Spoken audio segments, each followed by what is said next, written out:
আজ হলো ফ্রাইডে, জুম্মার দিন। তোমাদের কথা মতো আজ খুব সকাল সকাল ঘুম থেকে উঠে ভিডিওটা স্টার্ট করেছি। বেশ কয়েকদিন অসুস্থ থাকার কারণে ঘর বাড়ি অনেক এলোমেলো ছিল, আসবাবপত্রগুলো অনেক ধুলো জমেছে। এজন্য সকালবেলা ঘুম থেকে উঠে ফ্রেশ হয়ে চলে আসলাম বিছানাটা সারপোজ করে নিয়ে। খাটের এই পাশটা অনেকটা ময়লা পড়েছিল, এজন্য এগুলা মুছে পরিষ্কার করে নিচ্ছিলাম।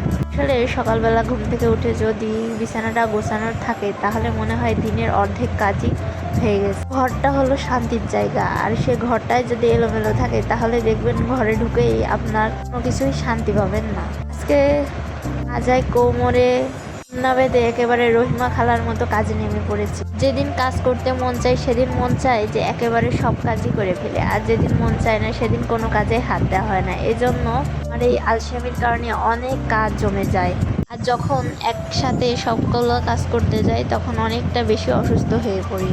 সময়ের কাজ সময়ে যদি করা হয় তাহলে হয়তো এতটা কষ্ট হয় না।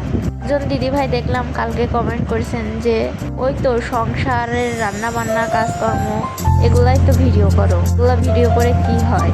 আসলে আমরা যারা গৃহিণী তারা তো আর বাইরে চাকরি করতে পারি না বাচ্চা ধুয়ে, এজন্য সংসারের কাজকর্ম ফাঁকে ফাঁকে ভিডিও করে যদি সোশিয়াল আর্নিংটা হয় এই আশায় এই ভিডিও লাইফে আসা। একদিকে ঘরের কাজকর্মও হয়, অন্যদিকে আমার ভিডিও করাটাও হয়। দেখো কথা বলতে বলতে আমার ঘরটাও মোছা হয়ে গেছে।